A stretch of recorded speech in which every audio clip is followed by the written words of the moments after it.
Hi అండి, అందరికీ నమస్కారం. వెల్కమ్ టు మై ఛానల్ సువార్త కిచెన్ 150. ఈరోజు వచ్చేసి మనం దొండకాయ కర్రీ చేసుకుందామండి. ఇవ్వండి, దొండకాయలు చక్కగా శుభ్రంగా కడుక్కొని 4 భాగాలు చేసిందండి. ఈ విధంగా పావు కిలో దొండకాయలు ఇవి. మసాలాలండి, మసాలాలు చూపిస్తాను. ఇదండి మిక్సీ జార్లోకి మసాలా, పచ్చి మసాలాతో చేసుకుంటున్నామండి మనం ఈరోజు. ఇవ్వండి, చిన్న అల్లం ముక్క, వెల్లుల్లి రెమ్మలు ఒక 7-8 వెల్లుల్లి, పెద్ద సైజు ఆనియన్ అండి, పెద్ద సైజు ఆనియన్ ఒకటి. ఇదిగోండి, ఒక 5-6 పచ్చిమిరపకాయలు, ఒక గుప్పెడు కాడలతో సహా కొత్తిమీర అండి. ఇవన్నీ మిక్సీ పట్టుకుందాం ఇప్పుడు. చూడండి, మసాలా ఈ విధంగా మిక్సీ పట్టుకొని పెట్టుకున్నాండి. చూడండి, ఆయిల్ వేడైంది. కొంచెం జీలకర్ర, కొంచెం కరివేపాకు,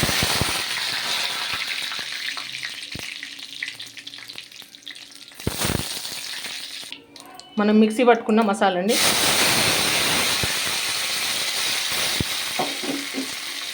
చూడండి, మసాలా వేగనిద్దామండి నూనెలో. చక్కగా మాకు డిస్టర్బెన్స్ వస్తున్నాయండి, అందుకోసం ఆఫ్ చేసాను నేను. దయచేసి ఉంటుంది. ఈ విధంగా వేపుకుందామండి. పచ్చి మసాలా పచ్చి వాసన పోయేంత వరకు వేపుకుందాం ఇది నీట్గా. సన్న మంట మీద వేపుకుందామండి. చూడండి, మనకు ఇంకా కొంచెం వేగాలి.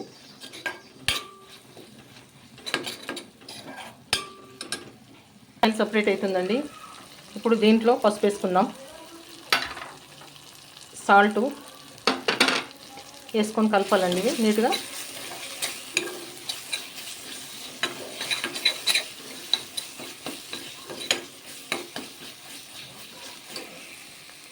ఇప్పుడు మనం కట్ చేసి పెట్టుకున్న దొండకాయలు వేద్దామండి. ఇవో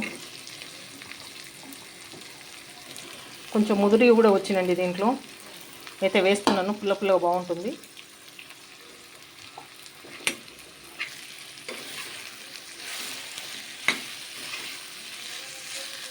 ఇవి కలుపుకుందామండి. ఈ విధంగా చూద్దామండి కర్రీ.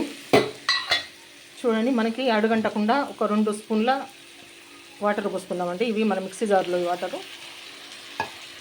కలిపేసి ఒక 80% దీంట్లో మగ్గనిద్దామండి. సన్న మంట మీద ఒక 80% వరకు మగ్గాలి. మధ్యలో కలుపుతూ ఈ విధంగా ఉడికించుకోవాలండి. మధ్యలో కలుపుతూ ఉండాలి, లేకపోతే అడుగంటే అవకాశం ఉంటుంది కాబట్టి కలుపుతూ ఉండాలి.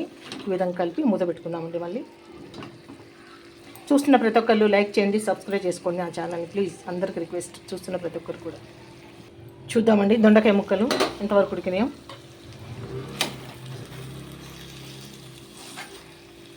చక్కగా ఉడికినాయండి. చూడండి, ఇట్లా అంటే కుంచితే 2 ముక్కలు అవుతుంది. ఈ స్టేజ్లో మనం పెరుగు పోసుకుందామండి. కొంచెం చిలకొట్టి పెరుగు పోసుకుందాం. అదేవిధంగా కారం,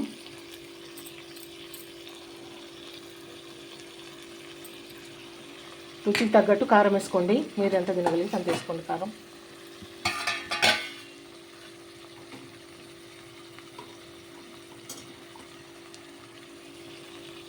ధనియాల పొడి మసాలా టీ స్పూన్ అండి.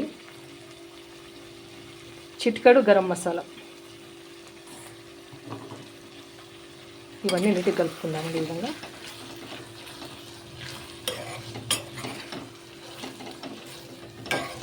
మీడియం ఫ్లేమ్లో పెట్టుకొని ఉడికించుకుందామండి. ఇది చక్కగా పెరుగులో మన దొండకాయ కూడా ఉడకాలండి. ఇట్లా ఆయిల్ సపరేట్ అయిన తర్వాత చూద్దాం, మళ్ళీ ఉడకనిద్దామండి. ఈ విధంగా చూద్దామండి కర్రీ. చూడండి, చక్కగా మనకు ఆయిల్ సపరేట్ అవుతుంది. చాలా ఈజీగా సింపుల్గా అయ్యే కర్రీ దొండకాయ కర్రీ అండి, చాలా బాగుంటుంది. దీంట్లో కొంచెం వాటర్ యాడ్ చేద్దామండి. కొంచెం అంటే కొంచెము మసాలా జార్లో అండి నీళ్ళు కొంచెం పోస్తున్నాను. పోసి కలిపేద్దాము. కలిపేసి చక్కగా ఆయిల్ సపరేట్ అయ్యేంత వరకు చక్కగా ఉడికించుకుందామండి. ఈ స్టేజ్లో మనం ఉప్పు కారం చూసుకోవాలండి. చూసుకొని మన గ్రేవీ ఎక్కువ లేకపోతేనే బాగుంటుందండి. ఇది చపాతీలో కానీ రోటీలో కానీ రైస్లోకి చాలా బాగుంటుంది. చిక్కగా ఉండాలి, గ్రేవీ అయితే బాగుంటుంది.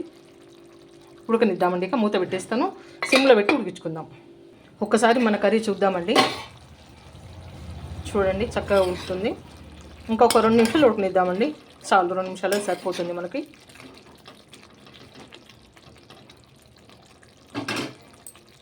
చూద్దామండి.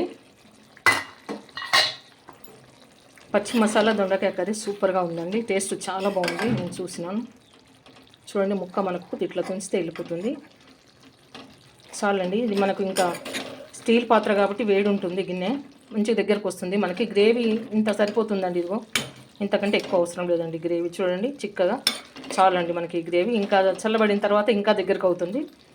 ఫైనల్గా కొంచెం కొత్తిమీర వేసుకుందాం. దయచేసి చూసిన ప్రతి ఒక్కళ్ళు లైక్ చేయండి, సబ్స్క్రైబ్ చేసుకోండి నా ఛానల్ని ప్లీజ్ అండి, మర్చిపోవద్దు. ఇంకా మన వేరే గిన్నెలకు సర్వ్ చేసుకోవడం ఏంటండి, చాలా బాగుంటుంది కర్రీ. ఇంతేనండి, చాలా సింపుల్గా.